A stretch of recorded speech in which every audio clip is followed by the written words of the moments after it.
Okay so जय हिंद दोस्तों, एक बार फिर से स्वागत है आपका इस चैनल पर जिसका नाम है एसएससी ट्रेनर, जहां पर हम आपको ट्रेन करते हैं, गाइड करते हैं और बहुत सारी नॉलेज आपके लिए प्रोवाइड करते हैं। आज की इस वीडियो में हम डिस्कस करेंगे एसएससी सीजीएल 2022 के टीयर फर्स्ट के 1 दिसंबर 2022 के शिफ्ट 1 के रीजनिंग के सभी 25 क्वेश्चंस के बारे में। तो बस वीडियो को जल्दी से स्टार्ट करते हैं, लेकिन उससे पहले प्लीज लाइक और सब्सक्राइब कर देना। ओके सो हमारा पहला क्वेश्चन है, दी गई संख्याओं तथा दो चिन्हों को आपस में परस्पर बदलने के पश्चात क्रम से समीकरण फर्स्ट तथा सेकंड के मान क्या होंगे। जो लोग इंग्लिश में एग्जाम देते हैं उनके लिए इंग्लिश में यहां पर लिखा हुआ है। बस करना कुछ नहीं है, देखिए जहां पर मल्टीप्लाई है वहां पर आपको प्लस से एक्सचेंज कर देना है और जहां पर प्लस होगा वहां पर आपको मल्टीप्लाई लगा देना है। इसी प्रकार से जहां पर 3 है वहां पर आपको 9 लिखना है, जहां पर 9 है वहां पर आपको 3 लिखना है। तो बस पहले कोई भी इक्वेशन उठा लो मेरे भाई, इस वाले को उठा लेते हैं हम। गुणा यहां पर लिखा हुआ है, गुणा को हमें जोड़ से रिप्लेस करना है तो हम यहाँ पर प्लस लगा देंगे। इसी प्रकार से यहाँ पर लिखा हुआ 9 और 9 को हमें 3 से रिप्लेस करना है तो यहाँ पर हम 3 लिख देंगे। इसी प्रकार से लिखा हुआ माइनस, तो माइनस तो नॉर्मल रहेगा। 8 लिखा हुआ है, 8 भी आपका वहीं के वहीं रहेगा। यहाँ पर डिवाइड लिखा हुआ है, डिवाइड भी आपका वहीं के वहीं रहेगा, यानी कि 2 यहाँ पर आ जाएगा। फिर यहाँ पर लिखा हुआ प्लस, प्लस को आपको मल्टीप्लाई से एक्सचेंज कर देना तो यहाँ पर आप मल्टीप्लाई लिख देंगे। इस प्रकार से यहाँ पर लिखा हुआ 3, 3 को आप 9 से एक्सचेंज करेंगे। अब बस करना क्या है, बॉड मास लगा दो मेरे भाई। बॉड मास आपको आते ही होगा, सबसे पहले ब्रैकेट, फिर पावर, फिर divide, multiply, addition and subtraction.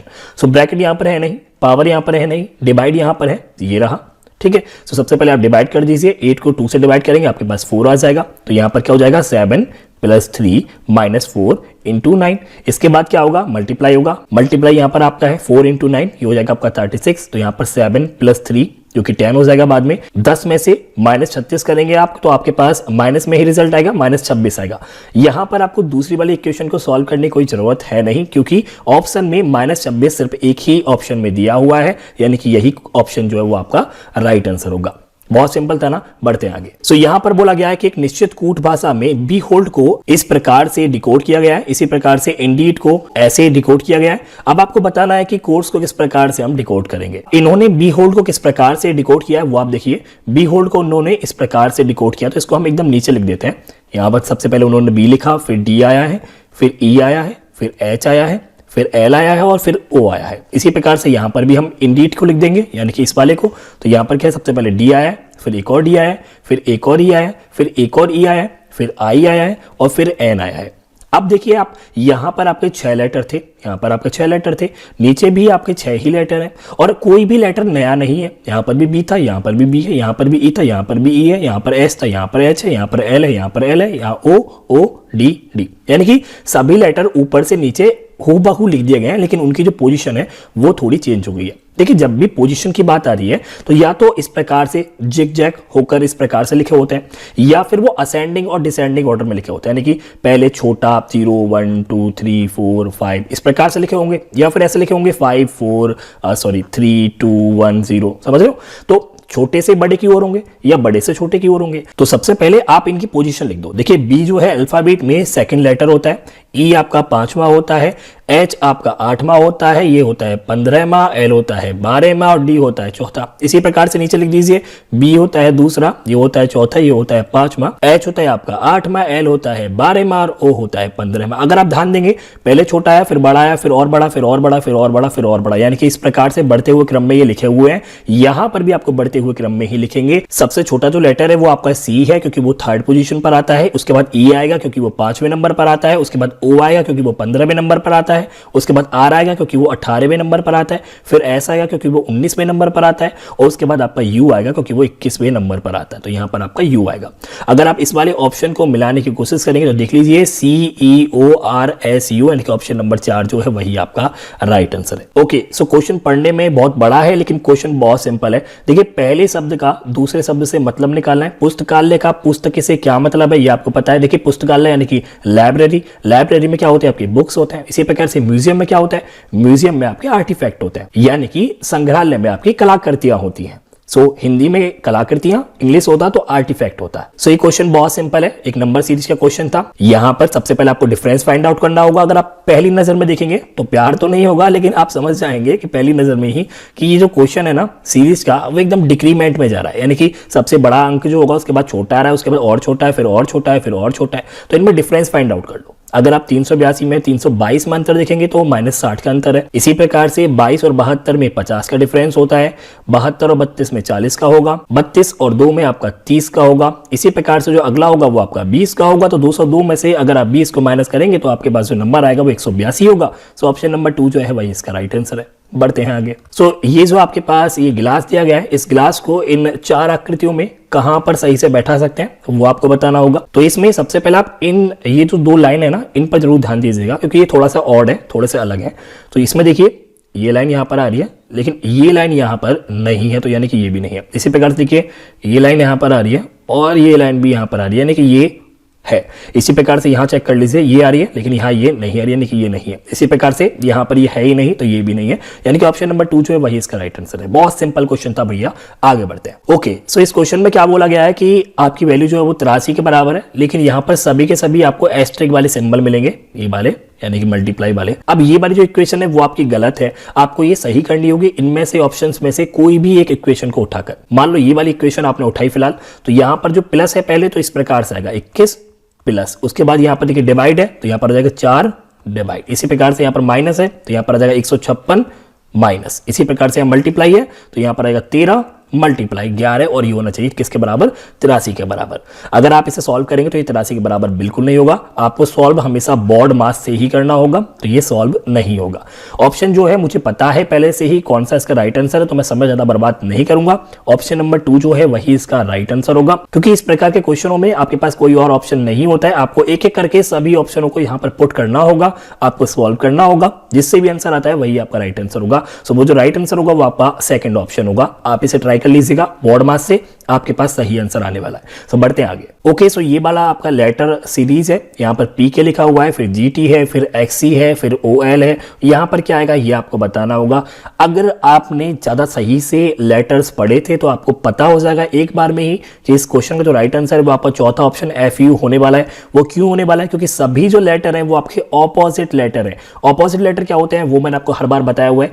Opposite letter का जो योग होता है वो आपका हमेशा 27 आता है। जैसे कि यहाँ पर जो आपका P लिखा हुआ है, P का जो मान होता है, लेटर जो पोजीशन होती है वो आपका 16 होता है, K जो होता है वो 11 होता है। अगर आप इन दोनों को जोड़ेंगे तो आपके पास 27 ही आएगा। इसी प्रकार से GT आपके पास यहाँ पर लिखा हुआ है, Z की जो वैल्यू है वो आपकी 7 होती है, T की आपकी 20 होती है। अगर आप इन दोनों को जोड़ेंगे तो भी 27 आएगा। इसी प्रकार से F और U जो है वो भी आपके ऑपोजिट लेटर होते हैं। सो यहाँ पर जो क्वेश्चन मार्क की जगह आएगा वो आएगा आपका क्या, F और U।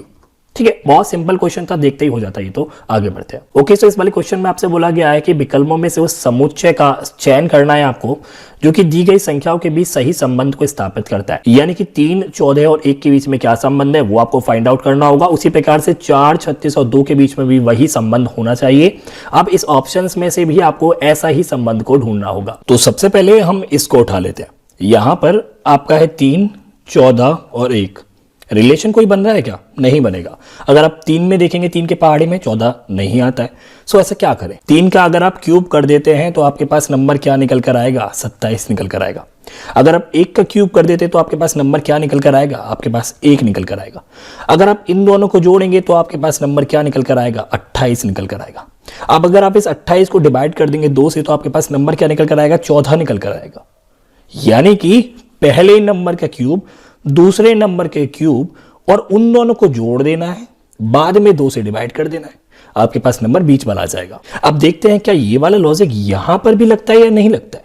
सो यहां पर 4 है, 4 का क्यूब क्या होता है ये आपको पता होना बहुत जरूरी है। 4 चौक 16 और 16 चौका 64 होता है, यानी कि 64 यहां पर आएगा। इसी प्रकार से यहां पर 2 है, 2 का क्यूब आपको पता है क्या होता है, 8 होता है। यहां पर आप 8 लिख दीजिए, इन दोनों का आप जोड़ दीजिए, वो होगा आपका 72। अब 72 को आप 2 से डिवाइड कर दीजिए, आपके पास नंबर 36 ही आएगा, जैसे कि यहां पर है। सो अब आपको एक एक करके यही लॉजिक को ऑप्शंस में लगाना होगा। तो मैं यहाँ पर हर एक को सॉल्व नहीं करने वाला, मुझे इसका आंसर पहले से ही पता है। तो ऑप्शन नंबर 3 जो है वही इसका राइट आंसर है। आप चाहें तो इस लॉजिक को यहाँ पर अप्लाई करके भी देख सकते हैं। बढ़ते हैं आगे। ओके, सो अभी हमने पीछे जो क्वेश्चन देखा था ना, बिल्कुल वैसा ही क्वेश्चन है। यहां पर भी स्टार की जगह आपको इनमें से कोई एक साइन वाली सीरीज को देखना होगा और आपको बराबर में 60 बनाना होगा, क्योंकि हर एक के एंड में क्या है, इक्वल है। यानी कि इक्वल तो एंड में आना ही आना, यानी कि आपको इस प्रकार से यहां पर साइन बदलने हैं, स्टार की जगह प्लस, कहीं पर मल्टीप्लाई, कहीं पर माइनस, कि आपके पास जो नंबर है वो 60 के बराबर आ जाए। सो आपको बस करना कुछ नहीं, एक एक करके इन सभी को ऑप्शंस को यहाँ पर पुट करते हुए जाना है। यानी कि सबसे पहले अगर आप ऑप्शन नंबर 1 की बात करते हैं तो 12, पहले आएगा आपका प्लस, तो यहाँ पर आप प्लस लिख दीजिए। फिर नंबर आपके पास 24 है, आप 24 लिख दीजिए। उसके बाद यहाँ पर आ जाएगा इस ऑप्शन की मदद से मल्टीप्लाई, तो आप मल्टीप्लाई लिख दीजिए। उसके बाद नंबर 4 है तो 4 लिख दीजिए। उसके बाद यहाँ पर आ जाएगा माइनस, तो आप माइनस लिख दीजिए। यहाँ पर 2 है तो 2 लिख दीजिए। और एंड में आपका इक्वल है तो आप इक्वल लिख दीजिए और 60 लिख दीजिए। बस करना कुछ नहीं है, यहाँ पर आपको बॉड मास लगा देना है। अगर बॉड मास से सॉल्व करने के बाद आपके पास 60 आ जाता है तो ये आपका ऑप्शन नंबर 1 सही होगा, नहीं तो ये गलत होगा। ऐसे करके आपको एक एक करके ऑप्शन चेक करने, मैं आपको बता देता हूं कौन सा सही आंसर है। आप वैसे चाहें तो चेक कर लीजिएगा। ऑप्शन नंबर 4 जो है वही इसका राइट आंसर होगा। ठीक है, बढ़ते आगे। ओके, सो यहां पर सबसे ऑड नंबर को आपको फाइंड आउट करना है, यानी कि असंगत अक्षर समूह का चयन करना है। अगर आप थोड़ा सा ध्यान देंगे, देखिए FGH इस प्रकार से देखिए PQR है ना, JKL, ठीक है, लेकिन यहाँ पर WBU गलत लिखा हुआ है, यानी कि ऑप्शन नंबर ए इसका राइट आंसर है। बहुत सिंपल था, बढ़ते आगे। ओके, सो यहाँ पर भी आपको रिलेशन फाइंड आउट करना है। फोन का बातचीत से संबंध होता है तो टेलीविजन का किससे संबंध होगा? देखने से, व्यू से, दृश्य से। ठीक है, सो ऑप्शन नंबर 3 जो है वही इसका राइट आंसर है। व्यू जो है इसका राइट आंसर है। ठीक है, अगर इंग्लिश में होगा तो यहाँ पर व्यू लिखा हुआ होगा। बढ़ते हैं आगे। ओके, सो अगला क्वेश्चन आपका क्यूब का है, डाइस का है। अगर आपने मेरी डाइस वाली सीरीज को देखा हुआ है तो आपको बहुत आसानी होगी इस क्वेश्चन को सॉल्व करने की। 1 सेकंड का आंसर नहीं है मेरे भाई। अगर आपने नहीं देखी है वो सीरीज तो प्लेलिस्ट आपको मिल जाएगी डाइस वाली, वहां से आप उसे देख सकते हैं। यहां पर ये आपके पास खुला पासा दिया गया है, आपको बताना है इस खुले पासे से क्या ये वाले जो पासे हैं वो बन सकते हैं, ये डाइस बन सकते हैं या नहीं बन सकते हैं। ठीक है, बस यही आपको बताना होता है। तो मैंने आपको बताया क्या, देखिए इसका संबंध इससे होगा, यानी कि 6 और 2 एक दूसरे के विपरीत होंगे। इसी प्रकार से 3 और 4 जो है वो एक दूसरे के विपरीत होंगे। अब कैसे विपरीत होंगे ये मैंने आपको पहले बताए हुए हैं अपनी बाकी की सीरीज में, जहां पर मैंने आपको डाइस बताया था वहां पर मैंने आपको बताया हुआ है। तो आपने पढ़ा हुआ होगा, ये मैं मान के चलता हूं, क्योंकि आप एग्जाम देने जा रहे हैं CGL का, तो ये आपने पढ़ा हुआ होगा, ये मैं आपको मान के चलता हूं। तो 5 का जो विपरीत होगा वो 1 होगा, इस प्रकार से। अब यहां पर कंडीशन ये है कि जो भी पासे आपके पास दिए गए हैं वहां पर या तो ये ऊपर वाले 3 हो सकते हैं, या फिर ये नीचे वाले भी 3 हो सकते हैं, या फिर ये अलग अलग हो सकते हैं। लेकिन ऐसा नहीं हो सकता कि 5 भी होगा और 1 भी होगा। 2 विपरीत कभी भी एक साथ दिखाई नहीं दे सकते हैं। ये रूल आपको पता होना बहुत जरूरी है। तो यहां पर अगर आप देखेंगे 2, 5, 3, देखिए यहां से इसमें से 2 आ गया, ठीक है, इसमें से 3 आ गया, ठीक है, इसमें से 5 आ गया, ठीक है, यानी कि ऑप्शन नंबर ए सही है। अगर आप इनमें देखेंगे 4, 1, 5, यानी कि 4 आ गया, ठीक है, 1 आ गया और 5 भी आ गया। 1 और 5 एक साथ नहीं आ सकता, यानी कि ये गलत है। इसी प्रकार से 2, 6 एक साथ नहीं आ सकता, ये भी गलत है। इसी प्रकार से यहां पर देखिए 1 और 5 एक साथ नहीं आ सकते, यानी कि ये भी गलत है। यानी कि ऑप्शन नंबर 1 केवल ए ही आपका सही आंसर है। बढ़ते हैं आगे। ओके, सो बहुत सिंपल क्वेश्चन था, बच्चों वाले क्वेश्चन लगते हैं मुझसे, पता नहीं क्यों।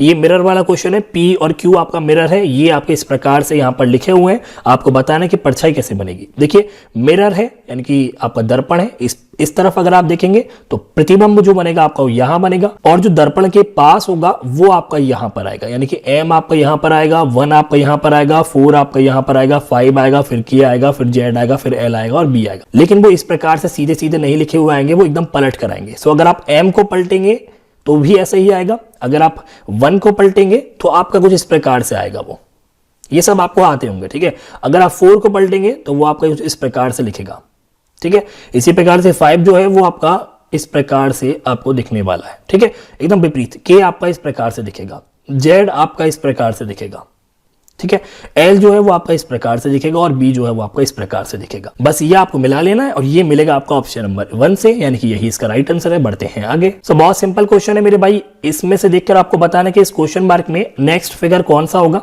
देखिए इस पर आप ध्यान दीजिए, ये थोड़ा ऑड है, यहाँ पर रेक्टेंगल है, ये रेक्टेंगल घूमकर यहाँ पहुंच गया, इसके बाद ये रेक्टेंगल घूमकर यहाँ पहुंच गया, देखिए यहाँ पर आ गया। अब ये रेक्टेंगल घूमकर कहाँ पहुंचेगा, यहाँ पहुंच गया। सिंपल सी बात है, तो जहां पर भी यहाँ पर रेक्टेंगल हो वही इसका सही आंसर होगा। इसके अलावा यहाँ पर आपको देखने को मिलेगा ये जो आपके त्रिभुज है वो इस प्रकार से है, और ये ही त्रिभुज आपके इस प्रकार से, लेकिन इस बार आपका यहाँ जो ये था वो आपका यहाँ पर आना चाहिए। सो ये वाला जो आपका ऑप्शन बन रहा था अभी, क्योंकि रेक्टेंगल यहाँ पर था तो ये गलत है। बचेगा कौन सा आपका, ये 3 वाला, तो यानी कि ऑप्शन नंबर 3 जो है वही इसका राइट आंसर होगा। ओके, सो यहाँ पर बेन डायग्राम का क्वेश्चन है। आपको यहाँ पर स्टेटमेंट दी गई है, यानी कथन दिए गए हैं और निष्कर्ष आपके पास दिए गए हैं। आपको बताना है कि कौन कौन सा कंक्लूजन या निष्कर्ष आपका सही है। तो कथन यहाँ पर क्या है, सभी कार्ड जो है वो बॉक्स है, ऑल कार्ड आर बॉक्सेस। तो देखिए सभी कार्ड बॉक्स हैं, सबसे पहले कार्ड होगा यहाँ पर, और क्योंकि ये सभी कार्ड जो है वो बॉक्सेस हैं तो यानी कि ये कार्ड जो है वो बॉक्स के अंदर आएंगे। इसी प्रकार से जितने भी बॉक्स हैं वो टॉर्च है, यानी कि जितने भी बॉक्स होंगे वो सभी आपके टॉर्च के अंदर आएंगे। इसी प्रकार से जितने भी टॉर्च है वो जूते हैं, तो यहाँ पर जितने भी टॉर्च होंगे इस प्रकार से शूज यानी कि जूते के अंदर आएंगे। ठीक है, अब यहाँ पर निष्कर्ष दिया गया कि सभी जूते जो हैं वो टॉर्च है। जूते क्या है, ये रही शूज, और टॉर्च आपका ये रहा। देखिए बिल्कुल नहीं हो सकता, सभी जूते टॉर्च नहीं हो सकते, कुछ जूते जो हैं वो टॉर्च हो सकते हैं। अगर यहाँ पर ऑल की जगह सम लिखा होता, सम शूज आर टॉर्चेस, ये सही हो जाता, या कुछ जूते जो हैं वो टॉर्च है, ये सही हो जाता। लेकिन अभी यहाँ पर सभी लिखा हुआ है, सो ये आपका गलत है। इसी प्रकार से सभी टॉर्च जो है वो क्या बॉक्स है, सभी टॉर्च बॉक्स नहीं हो सकती है, कुछ हो सकती है, ये भी गलत है। सभी बॉक्स कार्ड है क्या, सभी बॉक्स कार्ड बिल्कुल नहीं हो सकते। क्या सभी कार्ड जो है वो जूते हैं, सभी जो कार्ड हैं यानी कि ये क्या वो जूते हैं, बिल्कुल है। यानी कि ऑप्शन नंबर 4 जो है, कंक्लूजन नंबर 4 जो है वही आपका केवल सही होगा। तो यहाँ पर जो ऑप्शन है वो आपका यहाँ पर दिया नहीं हुआ है, हालांकि एग्जाम में आपका आया था लेकिन मैंने यहाँ पर लिखने में गलती कर दिया, तो माफ कीजिएगा मुझे। यहाँ पर 4 है, सो केवल निष्कर्ष चौथा जो वो अनुसरण करता है, बिल्कुल ऑप्शन नंबर ए आपका सही होगा। ठीक है, सो बढ़ते हैं आगे। तो यहाँ पर लिखा हुआ है एक निश्चित कूट भाषा में फ्रैक्टस का मतलब 108 होगा, वहीं पर स्प्रिंटर का मतलब 119 होगा। तो आपको बताने मस्कुलिन का मतलब क्या होगा। तो बस आपको इनके पोजीशन पता होने चाहिए। यहाँ पर आएगा 6, क्योंकि एफ जो है वो 6ठे नंबर पर होता है, आर आपका 18वें नंबर पर होता है, यू आपका 21वां, सी आपका 3, टी आपका 20, यू आपका 21 और एस आपका 19वें नंबर पर होता है। अगर आप इन सभी को आपस में जोड़ देंगे तो आपके पास हमेशा 108 ही आएगा। इसी तरह अगर आप स्प्रिंटर को भी चेक करेंगे उनकी पोजीशन को, तो भी आपके पास उन सभी का योग जो है वो 119 आएगा। सो एम जो होता है वो आपका 13 होता है, ए आपका 1 होता है, एस आपका 19 होता है, सी आपका 3 होता है, यू आपका 21 होता है, एल आपका 12 होता है, आई आपका 9 होता है, एन आपका 14 होता है और ई जो है वो आपका 5 में होता है। अगर आप इन सभी को जोड़ेंगे तो आपके पास जो नंबर आएगा वो आपका 97 होगा, यानी कि 97 होगा। सो ऑप्शन नंबर 2 जो है वही इसका राइट आंसर है। बढ़ते हैं आगे। ओके, सो यहाँ पर फिर से एक वेन आरेख या फिर वेन डायग्राम का क्वेश्चन है, कुछ स्टेटमेंट और कंक्लूजन यहाँ पर दिए हुए हैं। ऑल WRS, ऑल WRS, सभी जो W है वो S है, तो यहाँ पर W बना लेते हैं। ये जितनी भी W हैं वो S के अंदर आएंगे, क्योंकि सभी जो W है वो S है। इसी प्रकार से कोई D जो है वो W नहीं है, D का कोई लेना देना W से नहीं है। तो हो सकता है कि D का लेना देना आपका S से हो, तो यहाँ पर इस प्रकार से D हो सकता है। तो D का लेना देना W से नहीं है, या फिर ऐसे भी हो सकता है कि सभी जो W हैं वो आपके S है, लेकिन D से W का कोई लेना देना नहीं है, यानी कि वो एकदम अलग लिखा हुआ है। ठीक है, अब आपको बताना क्या, कुछ जो S है वो W है, सम S आर W। यहाँ पर देखिए कुछ जो S है वो W हो सकते हैं लेकिन सभी नहीं हो सकते, यानी कि ये बात आपकी सही है, कुछ S आपके W है। इसी प्रकार से सभी जो S हैं वो D है क्या, सभी जो S हैं वो D है क्या, बिल्कुल नहीं हो सकते। ठीक है, चाहे D आपका यहां पर हो तो भी नहीं हो सकते, चाहे D आपका यहां पर हो तो भी नहीं हो सकते। तो यहां पर सभी S D आपके नहीं है। इसी प्रकार से कोई जो W है वो D नहीं है, यानी कि नो W इज D, बिल्कुल सही बात है। कोई भी W जो वो D नहीं है, यानी कि ये बात भी आपकी सही है। तो यानी कि पहला और तीसरा जो है वो आपका सही है। सो पहला और थर्ड दोनों निष्कर्ष अनुसरण करते हैं, यानी कि ऑप्शन नंबर 3 आपका राइट आंसर होगा। बढ़ते हैं आगे। ओके, सो ये सीरीज आपके पास दी गई है, एक लेटर सीरीज है। यहाँ पर क्वेश्चन मार्क है, आपको बताना है कि इन ऑप्शंस में से कौन सा यहाँ पर आएगा। देखिए सबसे पहली बात तो आप ये देख लीजिए, पहला जो लेटर है वो हमेशा एन है, सभी में एन एन एन, तो सीधी सी बात है यहाँ पर भी एन ही आने वाला है, यानी कि ये वाला ऑप्शन तो आपका एकदम गलत हो जाता है। अब जो दूसरा लेटर है यहाँ पर एम है, और एम की क्या पोजीशन होती है वो आप देख लीजिए, एम का जो पोजीशन होती है वो 13 होती है। इसी प्रकार से दूसरा लेटर यहाँ पर आपका डी है, जिसकी पोजीशन आपकी 4 होती है। इसी प्रकार से यहाँ पर यू है, जिसकी पोजीशन आपकी 21 होती है। यहाँ पर दूसरा लेटर आपका एल है, जिसकी जो पोजीशन होती है वो 12 होती है।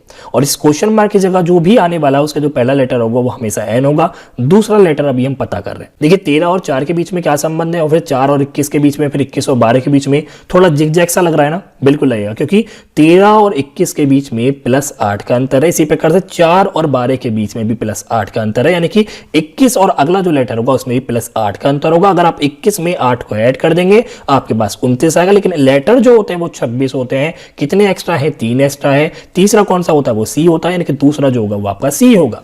सो ऑप्शन में देखिए एन क्यू नहीं हो सकता है, NH नहीं हो सकता है, NC ये होगा, यानी कि ऑप्शन नंबर 4 जो है वही इसका राइट आंसर होगा। बहुत सिंपल था, आगे बढ़ते हैं। तो एक बात तो मैं क्लियर कर दूं कि अगर आप इसे एग्जाम में सॉल्व करते हैं और लॉजिक नहीं बनता तो ये आपका बहुत समय ले जाता, लेकिन अभी तो एग्जाम है नहीं, मुझे आपको समझाना है तो मैं आपको आराम से समझा देता हूं। देखिए, पहले का संबंध आप दूसरे से देखिए और दूसरे का आप लास्ट वाले से देखेंगे। यहां पर जो आपका 4 था वो दूसरे में कहां पर पहुंचा, यहां पर पहुंच गया, यानी कि यहां पर जो कोने पर 4 था वो इस बार आपका बीच में पहुंच गया। इसका मतलब क्या है, यहां पर जो आपका टी है वो अगले वाले में कहां पहुंचेगा, आपका बीच में पहुंचना चाहिए। तो यहां पर देखिए टी आपका बीच में कहां पर है, यहां पर नहीं है, यहां पर नहीं है, यहां पर नहीं है, यहीं पर है। ये सही होगा, ये एकदम सही बात है, यही सही होगा। लेकिन अभी और क्लियर कर दो, आंसर यही है, लेकिन अभी और क्लियर कर देता हूं। देखिए, ये जो आपका बी था वो कहां पहुंच गया, यहां पर जो आपका लेटर था, जो भी लेटर हो यहां पर वी जो था वो कहां पहुंच गया यहां पर, क्योंकि हम पहले का तीसरे से संबंध देख रहे हैं और तीसरे का 5 में से,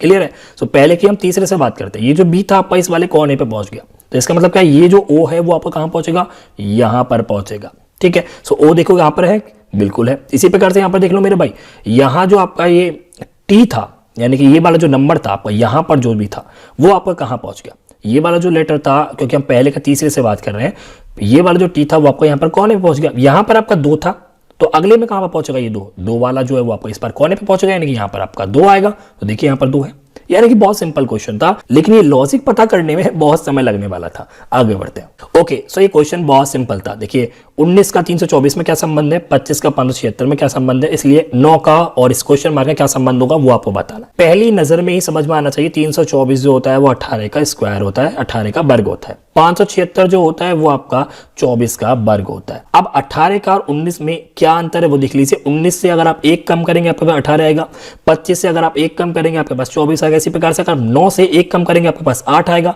और 8 का वर्ग क्या होता है, 64 होता है, यानी कि ऑप्शन नंबर 2 जो है वो इसका राइट आंसर है। बढ़ते हैं आगे। सो यहाँ पर आपका डिक्शनरी ऑर्डर है, आपको ये पता करना है कि 5वें नंबर पर कौन आएगा। After arranging the given word according to the dictionary order, which order will come at the 5th position. दिए गए शब्दों को अंग्रेजी शब्दकोश के अनुसार व्यवस्थित करने के पश्चात कौन सा शब्द 5वें स्थान पर आएगा। देखिए, पहले पर तो पी है, ये तो सभी में कॉमन है, ओ सभी का कॉमन में, पी जो है अगला वाला ये भी सभी में कॉमन है। अब यहाँ पर यू यू यू ई और पी ये रह गया। देखिए, यू जो है वो आपका 21वें नंबर का होता है, ई जो है वो आपका 5वें नंबर का होता है। इसी प्रकार से जो पी है वो आपका 16वें नंबर पर आता है। तो सबसे पहले जो आएगा वो 5 आएगा, उसके बाद 16 आएगा, फिर आपका 21 आएगा, यानी कि यू वाला जो वो आपका लास्ट में काउंट होगा। और आपको लास्ट वाले ही पता करना है, 5वीं पोजीशन आपको देखनी है। तो ई और पी वाले आप छोड़ दीजिए, ई और पी वाले कहां पर है, पॉप है, छोड़ दीजिए, पॉपी इसे छोड़ दीजिए। यहां पर देखिए 3 बचते हैं यू यू वाले, ठीक है।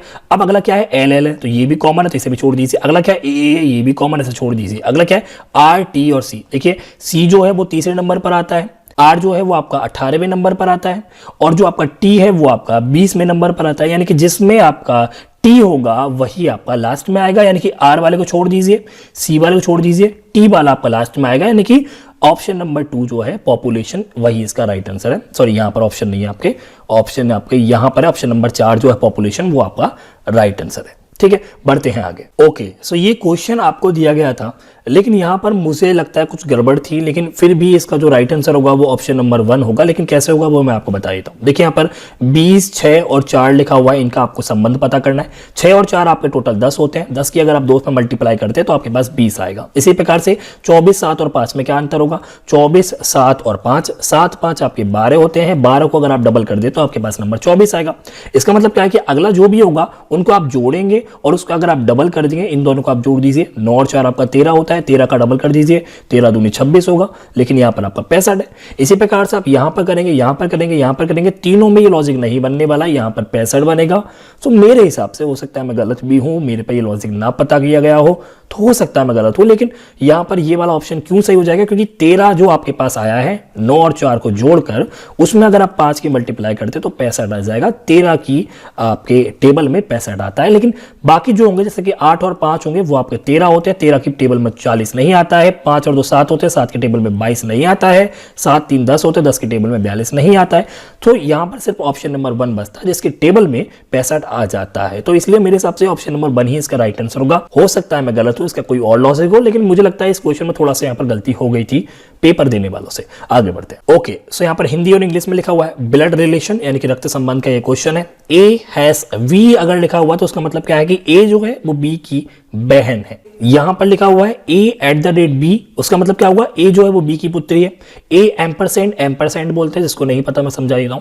a&b का मतलब होता है a जो है वो b का पति है। a%b का मतलब है कि a जो है वो b का पिता है। इसी प्रकार से अब आपको ये वाला बताना है कि ये इसका मतलब क्या होगा। तो सबसे पहले a%b यानी कि यहां पर आपका लिखा हुआ है, उसका मतलब क्या होता था कि a जो है वो b का पिता है। तो मैंने आपको रक्त संबंध पढ़ाया हुआ है, आपको बताए हुए हैं कि इसका मतलब क्या होता है, इसका मतलब क्या होता है, या इसका क्या मतलब होता है, या इसका क्या मतलब होता है, या इसका क्या मतलब होता है। अब मैं आपको यहां तो ये नहीं समझाने वाला क्योंकि बहुत समय चला जाएगा। तो मैं मान के चलता हूं कि अगर आप एग्जाम देकर आए थे एसएससी सीजीएल का या फिर देने वाले हैं तो आपको रक्त संबंध पता होंगे। अगर आपको नहीं पता, आप जानना चाहते हैं, तो प्लेलिस्ट बनाई हुई है, आप वहां से जाकर उसे पढ़ सकते हैं। मैंने वीडियोस बनाई हुई है, ठीक है। सो ए जो है वो बी का पिता है, यानी कि ए बी का पिता है। अब चूंकि ए जो वो पिता है यानी कि वो पुरुष है, तो यानी कि पुरुष के लिए हम इस प्रकार से लिखते हैं, ठीक है। ए बी का पिता है। अब b&c है। a&b का मतलब क्या होता था कि a जो है वो b का पति है, इसी प्रकार से b जो है वो c का पति है। पति है यानी कि ये भी आपका पुरुष है,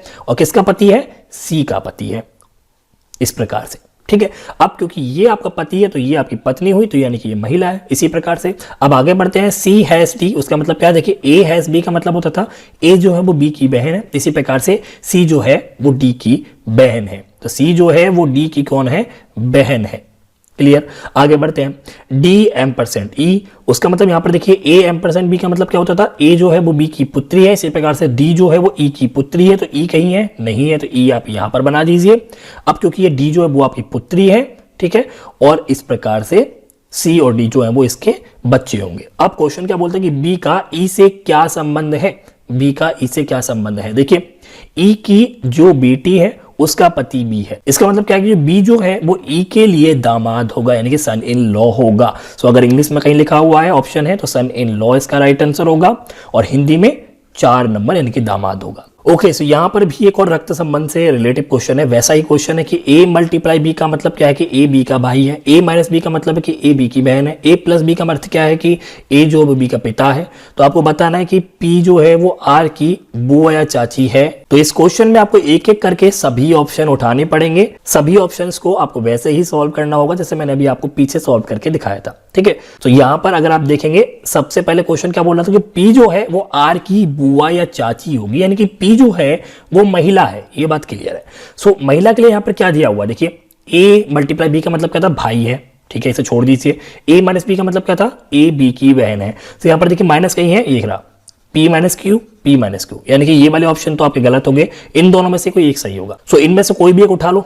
p - q + r, option number 3 हमने उठा लिया। तो p - q का मतलब क्या है कि p जो है वो q की बहन है, इस प्रकार से, ठीक है। और यहां पर लिखा हुआ है q + r, उसका मतलब क्या होगा, प्लस का मतलब कहां पर लिखा हुआ है, ये a + b का मतलब है a जो है वो b का पिता है, यानी कि q + r का मतलब क्या है कि q जो है वो r का पिता है, इस प्रकार से।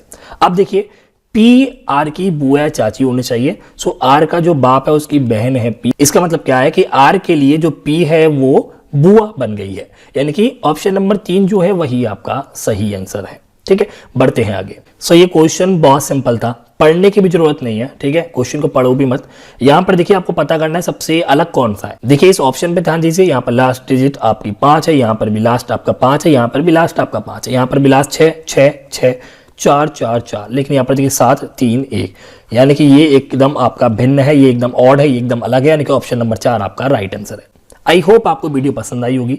पसंद आए तो प्लीज अपना प्यार जाहिर कीजिए, लाइक कर दीजिए, और आप बताइए आपको कौन सा टॉपिक पढ़ना है या फिर कौन से टॉपिक पर हम वीडियो बनाए, तो आप बताइए कमेंट सेक्शन में। दोस्तों के साथ शेयर कीजिए, उनको बताइए कि एसएससी ट्रेनर नाम से भी एक चैनल है जहां पर आपको ये सब पढ़ने को मिलता है फ्री में। तो प्लीज ऐसा कीजिए। मिलते हैं आपसे अगली वीडियो में। वीडियो देखने के लिए शुक्रिया, धन्यवाद, जय हिंद।